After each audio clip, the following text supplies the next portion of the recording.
जय हिंद साथियों आज के इस वीडियो के जो विषय हैं इस प्रकार से हैं। देखो, अभी जो प्रपोजल आर्मी पे कमीशन ने दिया था, हाँ साथियों, आर्मी पे कमीशन ने जो प्रपोजल दिया था उस पर एक हाई लेवल मीटिंग हुई है और उसमें उस प्रपोजल में काफ़ी पॉइंट जो है अप्रूव हो गए हैं, काफ़ी नए पॉइंट हैं, काफ़ी अप्रूव हो गए हैं। तो जेएसयू जवान के लिए क्या इंपॉर्टेंट पॉइंट हैं वो इस वीडियो में मैं दिखाया हूँ। बाकी ऑफिसर साहिबान के लिए हैं, उनके लिए मैं अलग से वीडियो बना दूंगा एक और। तो अभी जो है उसके लिए दिखा रहा हूँ। तो साथियों, जैसे अप्रूव हुए हैं एमएसपी, हाँ साथियों, एमएसपी जो अप्रूव हुई है यहाँ पर वो हुई है ओआरएस के लिए 12,000 जो पहले दी गई थी सेम वही है। जेएसओज के लिए 18,000 और ऑफिसर्स के लिए 30,000 और एमएसपी 6, 12, 18। लेकिन यहाँ पर जो अप्रूव हुआ है ओआरएस जेएसओ दोनों के लिए अप्रूव हुई है, दोनों के लिए। हाँ साथियों, ये अप्रूवल हुआ है दोनों के लिए। और साथियों, इस वीडियो में ये भी बात करेंगे कि डिटेल जानकारी पेंशन से संबंधित, फैमिली पेंशन से संबंधित, एडिशनल पेंशन संबंधित, कंपटीशन, ग्रेजुटी, लीव इंक्रीजमेंट, सारी इस वीडियो में डिटेल जानकारी आपको एक एक चीज़ के बारे में मंथन किया जाएगा। पूरा डिटेल में जानकारी दी जाएगी, क्या क्या मिलता है, किस प्रकार से मिलता है, किस प्रकार से बढ़ती है। तो साथियों, अगर आप इस चैनल में नए बने हैं तो पूरा सब्सक्राइब कर लीजिए, लाइक कर दीजिए और शेयर कर दीजिए और लास्ट तक वीडियो में देखिए, आपको पूरा डिटेल जानकारी, ये सब जानकारी मैं आपको अंत में दिखाऊंगा। तो साथियों, देखते हैं इस वीडियो में। चैनल को सब्सक्राइब कर लीजिए। कोई भी डॉक्यूमेंट आप स्क्रीनशॉट ले सकते हैं फ्री में और किसी भी प्रकार का कोई पैसा नहीं लगता है साथियों। लेकिन जो भी है इन्फॉर्मेशन वो सारी एजुकेशन पर्पज़, नॉलेज और जानकारी के लिए होती है, इन्फॉर्मेशन के लिए। हाँ तो साथियों, देखते हैं अभी यह है पेंशन। सबसे पहले हम चलते हैं पेंशन के बारे में। पेंशन क्या है, कितने प्रकार के होते हैं, कैसे मिलती है, पूरा डिटेल साथियों, पूरा डिटेल जान जाएंगे। पेंशन, फुल पेंशन, पूरी पेंशन उस कर्मचारी को मिलती है जो कम से कम 10 वर्ष की अहंकारी सेवा पूरी करके सेवानिवृत्त होता है। सिविल के अंदर है ये तो आर्मी में 15 साल है, या 20 वर्ष की निरंतर सेवा पूरी करने के बाद स्वैच्छिक सेवानिवृत्ति लेता है। ऐसे कर्मचारी भी पेंशन के पात्र होते हैं। नियम 3649(2) ये नियम है साथियों। नियम में एक एक चीज़ नियम बताऊंगा आपको। तो पेंशन का जो अमाउंट है वो किस प्रकार से मिलता है, किसी भी श्रेणी की पेंशन की न्यूनतम राशि 9,000 प्रति माह होगी। हाँ साथियों, 9,000 से कम पेंशन नहीं मिलेगी, चाहे उसमें कितनी भी हो, क्या हो, फैमिली पेंशन हो चाहे पेंशन हो, किसी को भी। तथा अधिकतम पेंशन सरकार में उच्चतम वेतनमान का 50% होगी। जो हाई पे लेवल है उसका 50% होगी। लेकिन यहाँ पर एक विडंबना है कि जो ओआरओपी में की जाती है वो हाई लेवल की नहीं बल्कि एवरेज की जाती है। और सरकार का जो उच्चतम वेतनमान है वो 2,50,000 है, जो सेक्रेटरी साहब या chief of the army staff साहब के लिए है। पेंशन, अभी पारिवारिक पेंशन की न्यूनतम राशि जो है 9,000 रुपये प्रति माह होगी। पेंशन का कम्यूटेशन ऑफ पेंशन किस प्रकार से होगी वो बात करेंगे। ग्रेजुएटी अधिकतम 20 लाख है। औस्कार, नकदीकरण, लीव इंक्रीजमेंट बात करेंगे। जीपीएफ के बारे में बात करेंगे साथियों। तो साथियों, सबसे पहले पेंशन करना, कैलकुलेशन ऑफ पेंशन किस प्रकार से होती है। तो साथियों, पेंशन उस स्थिति में जब कुल पूरी सेवा 30 वर्ष हो, पूरी की पूरी सेवा 30 वर्ष हो, अंतिम मूल वेतन का 80,000, मान लीजिए 80,000 है उसका, और 30 साल सर्विस करके आए हैं। एक कर्मचारी अगर 80,000 ले रहा है तो अंतिम मूल्य का 50% मिलेगा। और उसके बाद डीए, महंगाई भत्ता भी मिलेगा, डियरेंस अलाउंस वो भी मिलता है, डीए भी मिलेगा, महंगाई भत्ता या डियरेंस अलाउंस, ये जो है रिलीफ, डियरेंस रिलीफ ये भी मिलती है। अब जैसे मान लो अंतिम मूल वेतन का 50% जो है डीआर प्लस डीआर, अब 80,000 था, मान लो एक कर्मचारी का अंतिम जो वेतन था तो उसका 50% बनती है 40,000 प्लस उसके ऊपर डीआर मिलेगा। तो इस प्रकार से पेंशन होती है। पारिवारिक पेंशन क्या है, तो पारिवारिक पेंशन जो है ये है पारिवारिक पेंशन कर्मचारी पेंशन भोगी की सेवा के दौरान मृत्यु होने पर। अब देखो, अलग अलग चीज़ें हैं ये। अगर सेवा के दौरान मृत्यु होने पर या सेवानिवृत्ति के बाद मृत्यु होने की स्थिति में नॉर्मल क्या मिलती है, पारिवारिक पेंशन की सामान्य दर normal rate of family pension मिलती है। Normal rate of family pension, मासिक परिवार पेंशन, जो फैमिली पेंशन है वेतन के पे के आधार पर निर्धारित होती है, जो मृत्यु की तिथि पर या सेवानिवृत्ति की तिथि पर जो प्राप्त हो रहा था उसका 30% मिलती है साथियों, 30% मिलती है। लेकिन उसके अंदर जो कम से कम 9,000 रुपये, कम से कम 9,000 रुपये मिलेगी।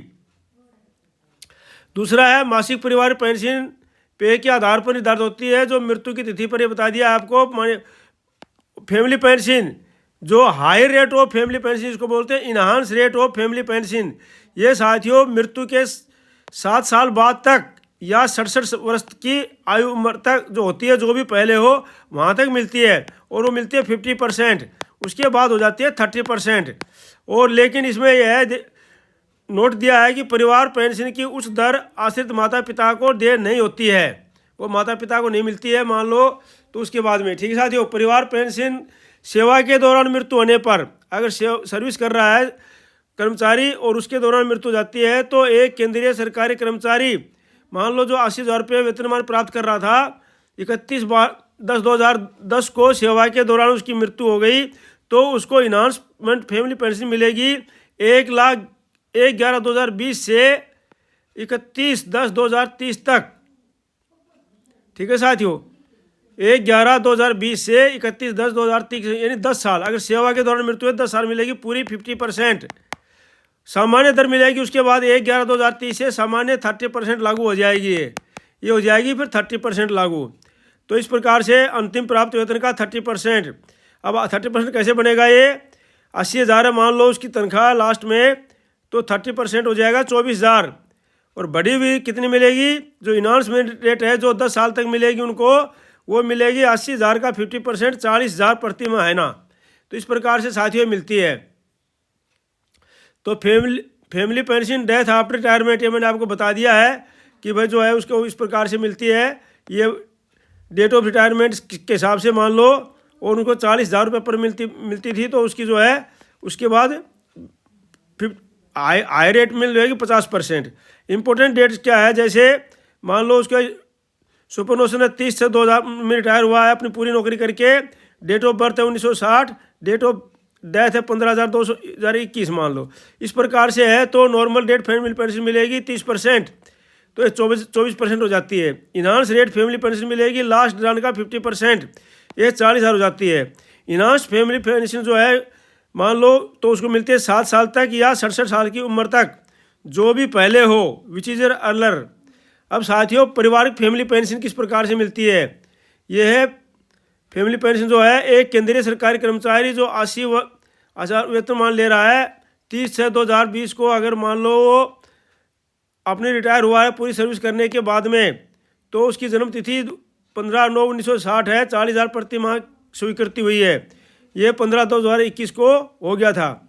तो इसके बाद में जो है उसको 16/2021 से मिलेगी बढ़ी हुई पेंशन, पारिवारिक पेंशन। ठीक है नहीं, सामान्य दर से जो मिलेगी उसके बाद 6/9/2027 से। तो साथियों इस प्रकार से जो है 7 साल तक जो फैमिली बढ़ी हुई पेंशन मिलती है, और उसके बाद और महंगाई परिवार पेंशन जो फैमिली पेंशन है उसके ऊपर डियर अलाउंस भी मिलता है, वो भी पूरा मिलता है साथियों। अब आते हैं साथियों एडिशनल पेंशन में। तो एडिशनल पेंशन किस प्रकार से मिलती है? इसके अतिरिक्त पेंशन के 80 वर्ष या उससे अधिक आयु प्राप्त करने पर निम्नानुसार अतिरिक्त पेंशन की राशि मिलती है साथियों। जैसे 80 वर्ष से लेकर 85 वर्ष तक, 80 वर्ष से लेकर 85 वर्ष तक 20%, और 85 से 90 तक 30%, और 90 से 95 तक 40%, और 95 से 100 वर्ष तक 50%, और 100 वर्ष या उससे अधिक मिलती है 100%। तो इस प्रकार से साथियों ये नियम है 49(2)(a) के अंतर्गत ये प्रावधान लागू होता है। अब देख सकते हैं साथियों ग्रेजुटी किस प्रकार से मिलती है? तो ग्रेजुटी 3 प्रकार की होती है, सर्विस ग्रेजुटी, रिटायरमेंट ग्रेजुटी और डेथ ग्रेजुटी। तीनों के बारे में जानेंगे किस प्रकार से मिलती है, कितनी मिलती है। अब साथियों ये है सर्विस ग्रेजुटी। सर्विस ग्रेजुटी ऐसे स्थायी कर्मचारी को जो 10 वर्ष की योग्य पूरा सेवा करने से पहले निवृत्त हो जाते हैं, तो उनको पेंशन नहीं मिलती। इसके स्थान पर एक मुश्त राशि मिलती है जिसे सर्विस ग्रेजुटी या सेवा ग्रेजुटी कहा जाता है। वो रेट क्या है? तो योग्य सेवा की प्रत्येक 6 मासिक अवधि के लिए आधा महीने की तनख्वाह, मतलब जो है जितनी सर्विस किया है उसको बटा 2 करके इंटू जितनी 10 साल कर किया है, तो 10 प्लस 5 महीने की उनको तनख्वाह मिल जाएगी। तनख्वाह में एमोल्यूमेंट्स क्या है, बेसिक प्लस प्लस डीए दोनों मिलेंगे, बेसिक पे प्लस डीए ये दोनों मिलते हैं साथियों। अगला है डेथ ग्रेजुटी।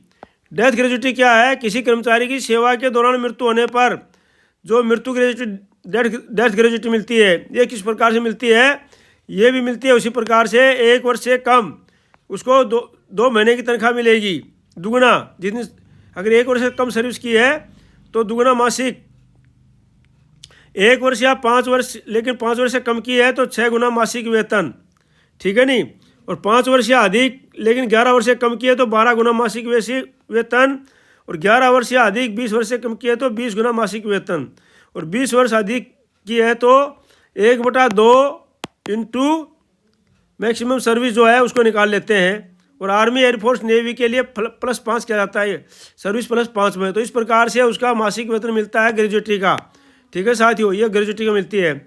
अब जो है इनको मासिक वेतन कैसे निकालते हैं वो भी देख लेते हैं। जैसे मान लो मूल वेतन 60,000 है उनका भी, और जो है महंगाई भत्ता हो गया इसके ऊपर 60% के ऊपर 36,000, अब जो 36,000 महंगाई भत्ता हो गया टोटल हो गई 96,000, 60% अभी हो ही गया है समझ लो, तो उसका अगर 31 साल की है तो 6 मासिक गणना होगी 62/1/2 हो जाएगा, और 6 जो लास्ट में की है उसके 6 महीने के लिए 1, और अगर 3 महीने बचते हैं तो उनके लिए भी 1, तो इस प्रकार से 64 हो जाती है। तो ये मिल जाएगी 1/2 इंटू 64 इंटू 96,000, तो ये उनका जो है 30,72,000 जो है उनकी क्या आ जाएगी, ये ग्रेजुएटी आ जाएगी साथियों। तो इस प्रकार से ग्रेजुएटी की गणना की जाती है। और साथियों लेकिन अधिकतम जो सीमा है वो 33 तक ही की जाती है, उससे अधिक नहीं की जाती है। तो 33 साल सर्विस करके आए, 96,000 सर्विस उनकी तनख्वाह है, तो उन्हें 31,68,000 जो है उनको उदाहरण के तौर पर ग्रेजुएटी मिल जाती है। नियम के अनुसार अंतिम देय राशि होती है, लेकिन उनको मिलनी होती 61 लाख, लेकिन जो है नियम के अनुसार जो 20 लाख से अधिक ग्रेजुएटी नहीं मिलती है। अभी शायद 25 लाख कर रहे थे लेकिन अभी 20 लाख है, तो 20 लाख ही मिलेगी, ठीक है साथियों। अब एक आसान उदाहरण से समझ लेते हैं हम। मान लीजिए कर्मचारी कुल सेवा 31 वर्ष 9 महीना है, तो उनका मूल वेतन 60,000 है, तो मैंने आपको बता दिया कि 60% जो डी है वो 36,000 हो गया, और टोटल 96,000 हो गया। 6 महीने के लिए बताते हैं तो 62 + 1 तो 64 मासिक अवधि हो गई है।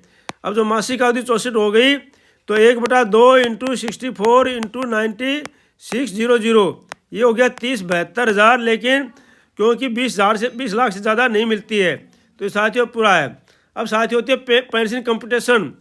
पेंशन कंप्यूटेशन कैसे मिलता है, प्रत्येक पेंशन भोगी अपनी मासिक पेंशन के 1% हिस्से को एक मुश्त भुगतान के रूप में प्राप्त करने के लिए कंप्यूट करा सकता है। ये एक मुश्त राशि उस प्रतिशत वेतन का कंप्यूटेड वैल्यू होती है। जिस कर्मचारी या पेंशन भोगी के विरुद्ध विभागीय न्यायिक कार्रवाई लंबित हो वह ऐसी कार्रवाई पूर्ण होने तक उस अपनी पेंशन का कोई प्रतिशत कंप्यूट कराने का पात्र नहीं होगा। तो कंप्यूट होता है साथियों, जो है सर्विस जाते हैं, आपको पता है कंप्यूटेशन मिलता है 50% से अधिक नहीं मिलता है, 50% ही मिलता है। तो उसके लिए जो है इसके लिए एक फार्मूला है ये कि भाई किस अवधि के किस एज के अनुसार फार्मूला लगता है, तो जितनी ज़्यादा एज होगी उतना ही कम कंप्यूट मिलेगा। ये पूरा फार्मूला है। अब इसका एग्जांपल दे रखा है पेंशन कंप्यूटेशन गणना के लिए। मान लो कोई कर्मचारी है, उसकी 36,000 की पेंशन के साथ निर्वाह तोड़ रहा है, उनकी पेंशन है 36,000। मान लो कोई जेसीओ है या जवान है जो भी, और अधिकतम पेंशन कंप्यूटेशन 50% कर सकता है, तो वो 18,000 तक कर सकता है। 18,000 उसकी पेंशन से कंप्यूटर कटेगा। तो अगर उसकी उम्र 45,000 है तो उनको मिल जाएगा 19 लाख। अगर उम्र 45 वर्ष है तो उनको मिल जाएगा 19,43,136। अगर 50 वर्ष है तो मिल जाएगा 19,10,736। अगर 52 वर्ष है तो उनको मिल जाएगा 18,93,888।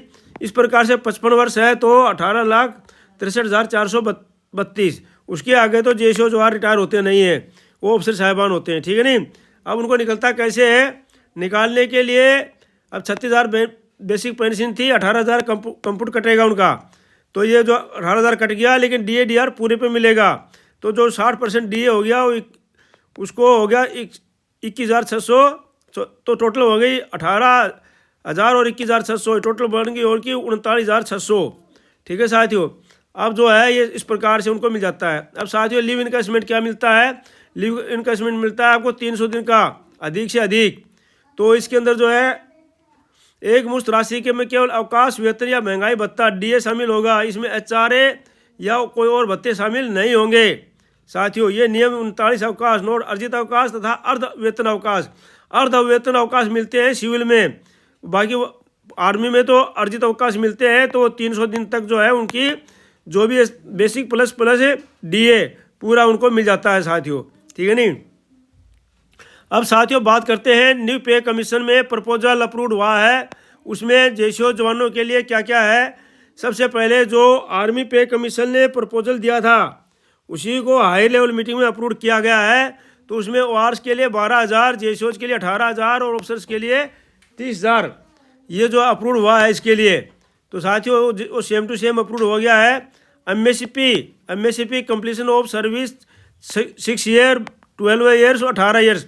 अब जो है एक फ़ायदा हो गया है इसमें कि भाई जो है एक सिपाही भी जो है वो अगर 18 साल सर्विस करके जाता है तो उसको जेसीओज की पेंशन मिल जाएगी, नायक को भी जेसीओज की मिल जाएगी, हवलदार को भी। और इसमें ऑफिसर जेसीओ दोनों के लिए रिकमेंड दिया है। तो इसका मतलब जो है पहले जेसीओज के लिए नहीं था, इसमें डायरेक्ट एंट्री जेसीओज के लिए था, तो अभी शायद ऑफिसर जेसीओ दोनों के लिए रिकमेंड किया है। तो साथियों फिटमेंट फैक्टर रिकमेंड किया है 2.67।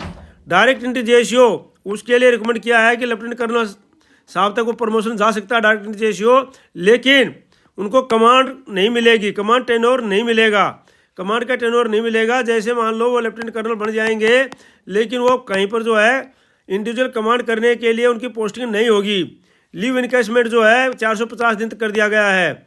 डायरेक्ट कमीशन जो है अभी लेफ्टिनेंट की बजाय कैप्टन से होगा, तो ये भी अप्रूव कर दिया गया है। और भी बहुत सारे पॉइंट्स हैं साथियों, जैसे पे लेवल मर्ज वगैरह है, वो मैं अगले वीडियो में बना दूंगा। 14 पॉइंट हैं जिसके अंदर जो इन्होंने रिकमेंड किए हैं, वो वीडियो लंबा हो जाएगा, मैं अगले वीडियो में बना दूंगा साथियों। तो इस प्रकार के जो है साथियों हैं, तो अगर आप इस चैनल में नए बने हैं तो सब्सक्राइब कर लीजिए, लाइक कर दीजिए और शेयर कर दीजिए, क्योंकि इस प्रकार के वीडियो मैं आपके पास भेजता रहता हूँ। और साथियों मैं डिस्क्लेमर लगाता हूँ कि वीडियो केवल ओनली फॉर एजुकेशन पर्पज़ के लिए है, किसी फिनेंशियल जाने बेनिफिट के लिए या लीगल कार्रवाई के लिए नहीं है। तो इस प्रकार के वीडियो जो है आप भेजता रहता हूँ, आप चैनल को सब्सक्राइब कर लीजिए, लाइक कर दीजिए और शेयर कर दीजिए। Thank you for watching video. May you live long, God bless you. धन्यवाद, आपका दिन शुभ रहे। जय हिंद, जय भारत। Thank you.